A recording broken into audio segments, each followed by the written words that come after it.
Assalamualaikum warahmatullahi wabarakatuh. Surah 48 of the Holy Quran.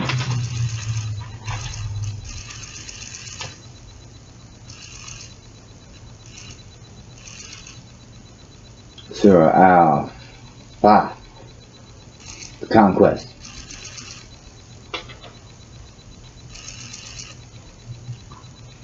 Verses 1 onwards. We'll go ahead and do this whole surah. Indeed, I seek refuge in Allah subhanahu wa ta'ala from the devil, the accursed. Bismillah ar-Rahman ar-Rahim. Indeed, we have given you, O Muhammad, a clear conquest, that Allah may forgive for you what proceeded of your sin and what will follow, and completely favor upon you and guide you to a straight path, and that Allah may aid you with a mighty victory. It is He who sent down tranquility into the hearts of the believers, that they would increase in faith along with their present faith, and to Allah belong the soldiers of the heavens and the earth, and ever is Allah knowing and wise, and that He may admit the believing men and the believing women to gardens beneath which rivers flow, to abide therein eternally, and remove from them their misdeeds. And ever is that in the sight of Allah a great attainment, and that He may punish the hypocrite men and hypocrite women, and the polytheist men and the polytheist women, those who assume about Allah an assumption of evil nature. Upon them is a misfortune of evil nature, and Allah has become angry with them, and has cursed them and prepared for them hell, and evil it is as a destination.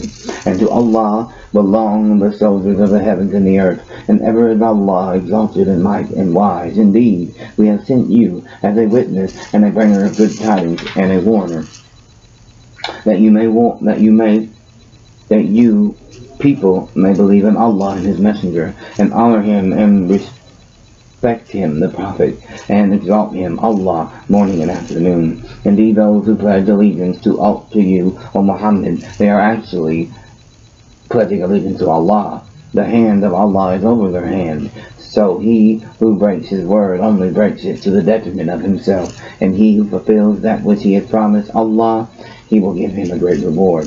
Those who remain behind of the Bedouins will say to you, our properties and our families occupied us, so ask forgiveness for us. They say with their tongues what is not within their hearts. Say, then who could prevent Allah at all if He intended for you harm or intended for you benefit? Rather, ever is Allah of what you do aware.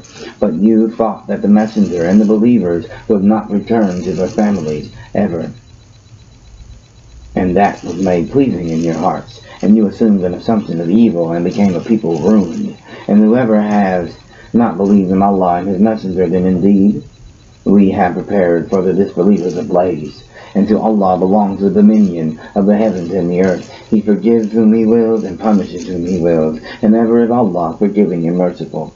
Those who remain behind will say, when you set out toward the war booty to take it, let us follow you. They wish to change the words of Allah, say, never will you follow us. Thus did Allah say before. So they will say, rather you envy us, but in fact they were not understanding except a little. Say to those who remain behind of the Bedouins, you will be called to face a people of great military might. You may fight them, or they will submit.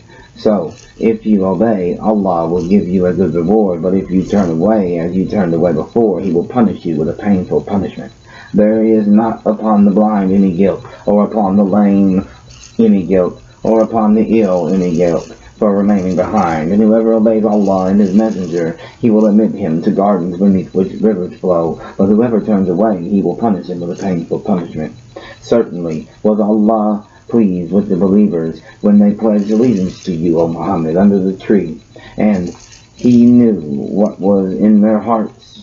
So He sent down tranquility upon them and rewarded them with an imminent conquest and much war booty, which they will take. And ever is Allah exalted in might and wise. Allah has promised you much booty that you will take in the future, and has hastened for you this victory, and withheld the hands of people from you, that it may be a sign for the believers, and that He may guide you to a straight path. And He promises other victories that you were so far unable to realize, which Allah has already encompassed. And ever is Allah over all things competent. And if those Meccans who disbelieved had fought you, they would have turned their backs, retreating. Then they would not find a protector or a helper. This is the established way of Allah, which has occurred before, and never will you find in the way of Allah any change. And it is He who withheld their hands from you and your hands from them within the area of Mecca after He caused you to overcome them, and ever is Allah what you do see. They are the ones who disbelieved and obstructed you from al-Masjid al-Haram, while the offering was prevented from reaching its place of sacrifice. And if not for believing men and believing women whom you did not know, that you might kill them, and there would befall you because of them dishonor without your knowledge, you would have been permitted to enter Mecca. This was so that Allah might admit to His mercy whom He willed. If they had been apart from them, we would have punished those who disbelieved among them with a painful punishment. When those who disbelieved had put into their hearts Chauvinism, the Chauvinism of the time of ignorance, but Allah sent down His tranquility upon His messenger and upon the believers, and imposed upon them the word of righteousness. And they were more deserving of it and worthy of it. And ever is Allah of all things knowing. Certainly has Allah showed to His messenger the vision, dream. In truth, you will surely enter al-Masjid al-Haram if Allah wills, in safety, with your head shaved and hair shortened, not fearing anyone. He knew what you did not know, and has arranged before that a conquest near at hand. It is He who sent His messenger with guidance and the religion of truth to manifest it over all religion, and sufficient is Allah as witness. Muhammad is the messenger of Allah, and those with him are forceful against the disbelievers, merciful among themselves. You see them bowing and prostrating in prayer, seeking bounty from Allah and His pleasure. Their sign is in their faces from the effect of prostration, prayer. That is their description in the Torah, and their description in the Gospel is of a plant which produces its offshoots and strengthens them so they grow firm and stand upon their stalks, delighting the sower, so that He, Allah, may enrage by them the disbelievers. Allah has promised those who believe and do righteous deeds among them forgiveness and a great reward. Bismillah ar-Rahman ar-Rahim. Peace and blessings be upon the prophets and messengers of Allah subhanahu wa ta'ala, and glory be to Allah. Allahu Akbar.